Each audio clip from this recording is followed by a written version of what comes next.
రైతు సోదరులకు స్వాగతం. వ్యవసాయ రంగాన్ని సంక్షోభంలోకి నెట్టిన ప్రభుత్వాల గురించి ఈరోజు మనం మాట్లాడుకుందాం. రైతే రాజు, దేశానికి వెన్నెముక, అన్నదాత అంటూ రాజకీయ నాయకులు రైతుల్ని పొగడ్తలతో ముంచెత్తి రైతు పండించిన పంటకు మాత్రం కనీస మద్దతు ధర కూడా దక్కకపోయినా ఒక్కడు కూడా మాట్లాడరు.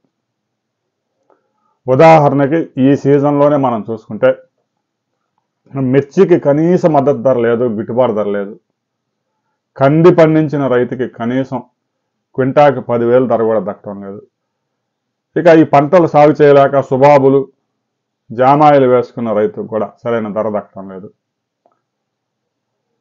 ఇక కూరగాయల పంటలు సాగు చేసినా కూడా అదే పరిస్థితి. వంకాయలు అయితే కొనేవాళ్ళు లేక, కనీసం కోత కూలి రవాణా ఖర్చులు కూడా లేక ఓ రైతు ఇక మార్కెట్కి తీసుకువెళ్ళినా కూడా 200 కూడా వచ్చే పరిస్థితి లేదు. కాబట్టి ఊరంతా తిరిగి ఉచితంగా పంపిణీ చేశారు. టమాటా రైతు కూడా అదే పరిస్థితి.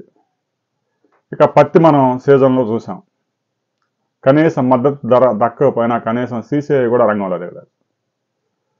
ఏ పంట వేయాలి అనే పరిస్థితి అర్థం కాక రైతులు మొత్తుకుంటూ ఉన్నారు. ఫలానా పంట వేస్తే కనీసం ఒక ఎకరాకు ఒక 20,000 మిగులుతాయి అని చెప్పే పరిస్థితి లేదు. మిర్చి ధరలే మనం తీసుకుంటే ఆ మిర్చిలో దాదాపు 30-40 రకాలు ఉంటాయి. తక్కువలో అంటే 8,500 నుంచి 9,000 నుంచి మొదలుపెట్టి మిర్చిలో దాదాపు 95% మొత్తం 12,000 లోపే కొనుగోలు చేస్తున్నారు. ఇంకా ఏదో 1-2 వెరైటీస్, ఆ తేజను, ఆ 341 ఇలాంటివి ఏమైనా ఉంటే 14,000, 15,000 అక్కడక్కడ ఒక రైతు కొనుగోలు చేస్తున్నారు. అంటే రైతులంతా యావరేజ్గా అమ్మిన ప్రైసు 10,600. అందులో 6,000 రూపాయలు కూలి, మిరపకాయలు కోయడానికి, అవి తెల్లకాయలు ఏరడానికి, మళ్ళా గోతాలు, వాటిల్లో తొక్కడం, మార్కెట్ యార్డుకు తరలించే రవాణా ఖర్చులు, అమ్మిన తర్వాత కమిషన్ 4%. ఇవన్నీ పోయిన తర్వాత రైతుకి ఒక క్వింటాకు 2,000 కూడా వచ్చే పరిస్థితి లేదు. అయినా కేంద్ర రాష్ట్ర ప్రభుత్వాలు మాత్రం చూసి ఆనందిస్తున్నారు. కానీ రైతుకి కనీసం ఒక 18,000 నా క్వింటాకి ధర ఇవ్వాలన్న ఆలోచన ఒక్కడికి కూడా లేదు. కేంద్ర మంత్రి రామ్మోహన్ నాయుడు వెళ్ళి నేరుగా వ్యవసాయ శాఖ మంత్రిని కేంద్రంలో కలిసి మిర్చికి 11,600 ధర ఇవ్వాలని కోరాడు. చిన్న వయసులో కేంద్ర మంత్రి అయ్యాడని ఆనందించాం. కానీ గ్రౌండ్ లెవెల్లో అసలు ఒక ఎకరా మిర్చి సాగు చేస్తే ఎంత అవుతుందనేది అధికారులు చెప్పింది తీసుకెళ్లి కేంద్రంలో మంత్రికి ఇచ్చాడే కానీ కనీసం ఒక రైతుతో మాట్లాడే ప్రయత్నం చేయలేదు. మీడియాలో, పేపర్లలో చూసినా కూడా గ్రౌండ్ లెవెల్లో క్షేత్రస్థాయిలో ఇబ్బందులు ఎలా ఉన్నాయో అర్థమైంది. మరి మంత్రి గారు పేపర్ కూడా చూసే సమయం ఆయనకు లేదనుకుంటాం. ఒక ఎకరా మిర్చి సాగు 88,000 ఖర్చు అవుతా ఉంది. 20 క్వింటాలు సగటు దిగుబడి వస్తూ ఉంది. క్వింటా 10,000 కమ్మిన 2 లక్షలు వస్తాయి. రైతుకి 1,12,000 మిగులుతాయి అని అధికారులు వేసిన కాకి లెక్కలు తీసుకెళ్లి కేంద్ర మంత్రి శివరాజ్ సింగ్ చౌహాన్కి ఇచ్చేశారు. మరి కేంద్రం అదన్నా ఇచ్చిందంటే ఆధార్ కూడా ఇవ్వదు, ఏముండదు, ఊరకు తీసుకొని సీటు కింద వేసుకోవడం తప్ప. గత సీజన్తో పోల్చుకుంటే ఈ సీజన్లో మిర్చి సాగు విస్తీర్ణం 20% తగ్గింది. ఇదే పరిస్థితి కొనసాగితే వచ్చే సంవత్సరానికి ఇంకా సగం తగ్గింది. అంటే ఒక ఎకరా సాగు చేసి 2 లక్షల నష్టం అంటే 4-5 ఎకరాలు సాగు చేస్తే 10 లక్షల నష్టం. ఈ విధంగా ప్రతి సంవత్సరం నష్టాలు మూట కట్టుకుంటూ ఉంటే వ్యవసాయ భూమి ఉన్న రైతు అయితే ఏదో 4 ఎకరాల అప్పులు తీరుస్తాడు. ఇక కౌలు రైతుల పరిస్థితి ఏంది? మందు బుడ్డి ఎత్తుకోవడానికి. ఇక కంది, అన్ని పంటలు వేసి విసిగి వేసారిపోయి ఇక ఈ అప్పులు కష్టం, పెట్టుబడులు పెట్టలేమని చెప్పేసి కంది వేస్తే కరెక్ట్గా కంది పూత వచ్చే సమయానికి విపరీతమైన మంచు, పూతంతా నేల మీద. సరే, అదంతా తట్టుకొని ఏదో ఎకరానికి 2-3 క్వింటాలు పండిస్తే వాటికైనా కనీస మద్దతు ధర కొంటారా? అది కొంటారు. కందులు అమ్మితేనేమో 6,500 క్వింటా, కందిపప్పు కంటే 170 రూపాయలు. మరి ఇంత గ్యాప్ ఎందుకు వస్తుందో అర్థం కావడం లేదు. కేంద్ర రాష్ట్ర ప్రభుత్వాలు నాఫెడ్నో, మార్కెట్నో ఎవరినో రంగంలో దింపి కొనుగోలు చేయాలి కదా. కనీస మద్దతు ధర 7,550 అంతా, అది లేదు. ఆ పంట కూడా అదే పరిస్థితి. ఇక పత్తి మనం చూసాం, తెలుగు రాష్ట్రాల్లో పెద్ద ఎత్తున పత్తి సాగు చేస్తూ ఉంటారు రైతులు. తెలంగాణలో, ఆంధ్రప్రదేశ్లో ఒక క్వింటా పిక్ చేయడానికి అంటే తీయడానికే దాదాపుగా 1,500 నుంచి 2,000 ఖర్చు అవుతూ ఉంటే దాన్ని 4,500, 5,000 కొనుగోలు చేశారు. అంటే నువ్వు ఇచ్చిన ధరలో సగం కూలీకే పోతా ఉంది. ఇక ఆ గులాబీ పురుగు వచ్చిన తర్వాత పత్తిలో 4-5 క్వింటాలు కూడా ఎకరాకి రావడం లేదు. బీటీ వచ్చిన కొత్తలోను ఆ తర్వాత కొన్ని రోజులు ఆ బీటీ పనిచేసింది, ఆ BT 2 అన్నారు. ఆ గులాబీ పురుగు అయితే ఏది రావడం లేదు. శనగపచ్చ పురుగు పోయిందనుకుంటే గులాబీ పురుగు వచ్చింది. పత్తి కూడా వేసే పరిస్థితి రైతులు లేదు. ఇప్పటికే తగ్గించుకుంటూ వచ్చారు.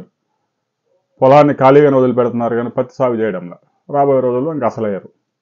మిర్చి పరిస్థితి, పత్తి పరిస్థితి, కంది పరిస్థితి, ఇక సుబాబులు, జామాయిలు పంటలు సాగు చేసి ఇక చేతులు ఎత్తేసి జామాయిలు, సుబాబులు పెట్టి ఏదో వచ్చిన వరకు వస్తాయని చూస్తే కరెక్ట్గా కటింగ్ వచ్చే సమయానికి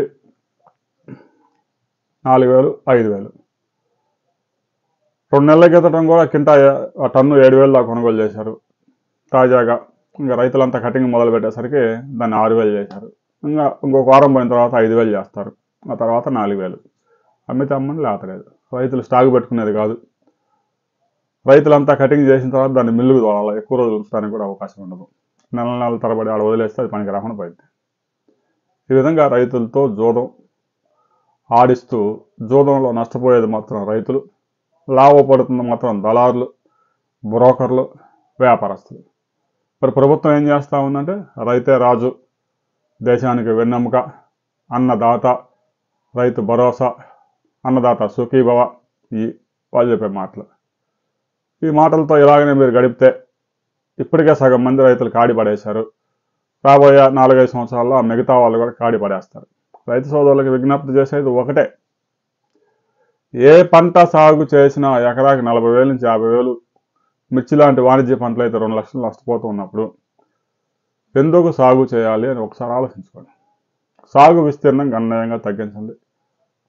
కొద్దిపాటి పంట పండించినా కూడా దానికి మంచి ధర వస్తుంది. ఇక చివరికి కందులు కూడా సూడాన్ నుంచి దిగుమతి చేసుకొని దేశంలో సరైన ధర లేకుండా చేస్తున్నారు అంటే రైతుల పట్ల కేంద్ర రాష్ట్ర ప్రభుత్వాలకి సరైన దృష్టికోణం లేదు. కేవలం ఎన్నికలు వచ్చినప్పుడు మాత్రమే గుర్తొస్తారు. 5 సంవత్సరాలకు ఒకసారి ఎన్నికలు వచ్చే ముందు గుర్తొస్తారు. మహారాష్ట్రలో గెలవాలంటేనేమో ఉల్లిగడ్డల ధరలు ఉల్లి రైతుకి మేలు చేస్తారట. తెలంగాణ, ఆంధ్రప్రదేశ్లో గెలవాలంటే మిర్చి రైతుకి పత్తి ధరలు వచ్చినట్టు చూస్తారట. ఈ విధంగా ఏ రాష్ట్రంలో ఎన్నికలు ఉంటే ఆ రాష్ట్రంలో ఆ పంటలు పండించే రైతుల ఓట్ల కోసం జిమ్మిక్కులు చేస్తూ ఉంటారు. ఇదే పరిస్థితి కొనసాగితే రాబోయే 5-6 సంవత్సరాల్లో ఇప్పుడున్న రైతుల్లో సగం మంది కూడా వ్యవసాయ రంగంలో మిగలరు. కూలి పనికి పోయినా ప్రతిరోజు 700-800 సంపాదించుకోవచ్చు. వ్యవసాయానికి పోతే సంవత్సరానికి 5 లక్షలు 6 లక్షలు నష్టం వస్తుంది. ఆ నష్టాన్ని భర్తీ చేయడం, మరో పంట పండించే నష్టాన్ని అప్పు తెచ్చడం సాధ్యం కావడం లేదు. ఇక ఉద్యాన పంటలు వేయాలన్నా కూడా ఏ పంట వేయాలో అర్థం కాని పరిస్థితి. రాబోయే రోజుల్లో వ్యవసాయ రంగం మరింత సంక్షోభంలోకి వెళ్ళే అవకాశం ఉంది. కేంద్ర రాష్ట్ర ప్రభుత్వాలు కనుక దీని మీద సీరియస్గా దృష్టి పెట్టకపోతే తీవ్రమైన సంక్షోభం నెలకొనే ఉంది. ప్రస్తుతానికైతే కందులు సూడాన్ నుంచి వస్తున్నాయి. రాబోయే రోజుల్లో ఇదే పరిస్థితి కొనసాగితే ఇక బియ్యం కూడా వియత్నాం నుంచి దిగుమతి చేసుకోవాల్సిన దుస్థితి వస్తుంది. దీని మీద ప్రతి ఒక్కరూ స్పందించండి, కామెంట్ చేయండి. ఈ వీడియో నచ్చితే లైక్ చేయండి, 10 మంది రైతులకి షేర్ చేయండి. వ్యవసాయ రంగం సంక్షోభంలోకి జారిపోవడానికి ప్రధాన కారణం ఎవరు అనే విషయాన్ని కామెంట్ చేయండి.